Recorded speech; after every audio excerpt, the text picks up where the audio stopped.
చెప్పమ్మా. నాకు ఒక డౌట్ ఉంది, మిమ్మల్ని అడగొచ్చా? ఏంటి చెప్పు. రిపబ్లిక్ డే అంటే ఏంటి సార్? నీకు రిపబ్లిక్ డే గురించి తెలియాలంటే ముందు ఇండిపెండెన్స్ డే గురించి తెలియాలి. దాని గురించి చెప్పాలంటే నేను కాదమ్మా, మన మట్టే మాట్లాడుతుంది. మట్టి మాట్లాడటం ఏంటి సార్? ఈ దేహం మనది కాదు, మన దేశం కోసం అని పోరాడిన ఎందరో యోధులను తన ఒడిలో కలుపుకున్న ఈ మట్టే మాట్లాడుతుందమ్మా. అంటే దేశం అంటే మట్టా సార్? దేశం అంటే మట్టి కాదమ్మా. మరి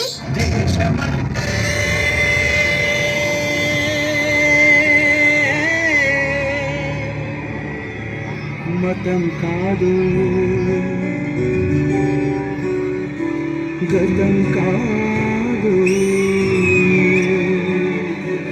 అడవి కాదు, గొడవ కాదు, అన్న చూసి గన్ను కాదు, క్షుద్రవేదం పాడుతున్న ఉగ్రవాదం కాదు కాదు, తీవ్ర వ్యాధిగా మారుతున్న తీవ్రవాదం కాదు కాదు.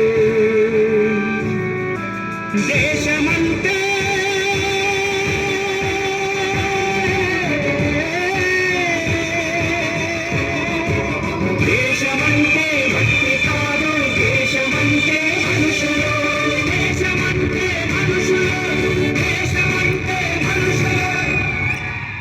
మనుషులంటే మన యోధులే కదా సార్?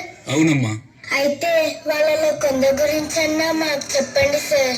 ఎరుపంటే ఎవడికి రా భయం, అది నా భరతమాత నుదుటి సింధూరం అని ఆంగ్లేయుల గుండెలను చీల్చినది ఒకరైతే, స్వేచ్ఛ అంటే ఒకరిచ్చేది కాదు మనమే తీసుకునేది అని చెప్పి ఆంగ్లేయులను గడగడలాడించిన సింహస్వప్నం మరొకరు.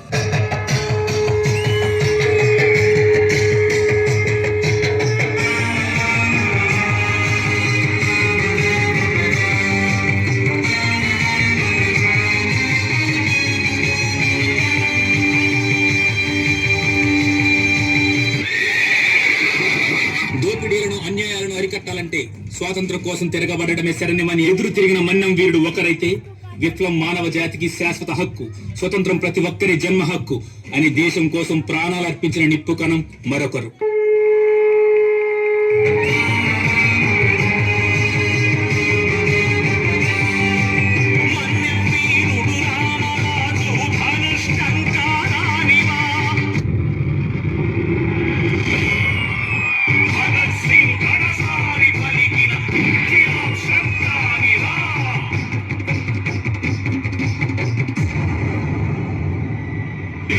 సైతం ప్రపంచాగ్నికి సరిధనొక్కటి ఆహుతిచ్చాను, నేను సైతం విశ్వవృష్టికి అశ్రు ఒక్కటి ధారపోశాను, నేను సైతం భువన ఘోషకు వెర్రి గొంతు కవించి ఘోషాను, నేను సైతం ప్రపంచాగ్నికి సరిధనొక్కటి ఆహుతిచ్చాను. ఇలా చెప్పుకుంటూ పోతే ఒకరు కాదు, ఇద్దరు కాదు, ఎందరో మహానుభావులు వాళ్ళ ప్రాణాలు అర్పించి స్వాతంత్రం తెచ్చినా కూడా మనకంటూ సరైన రాజ్యాంగం లేక ఇబ్బంది పడుతున్న సమయంలో మన కోసం సరైన రాజ్యాంగం తీసుకొచ్చింది డాక్టర్ బిఆర్ అంబేద్కర్. ఆ రాజ్యాంగాన్ని అమలుపరిచిన రోజు జనవరి 26. దీన్ని మనం గణతంత్ర దినోత్సవంగా జరుపుకుంటున్నాం.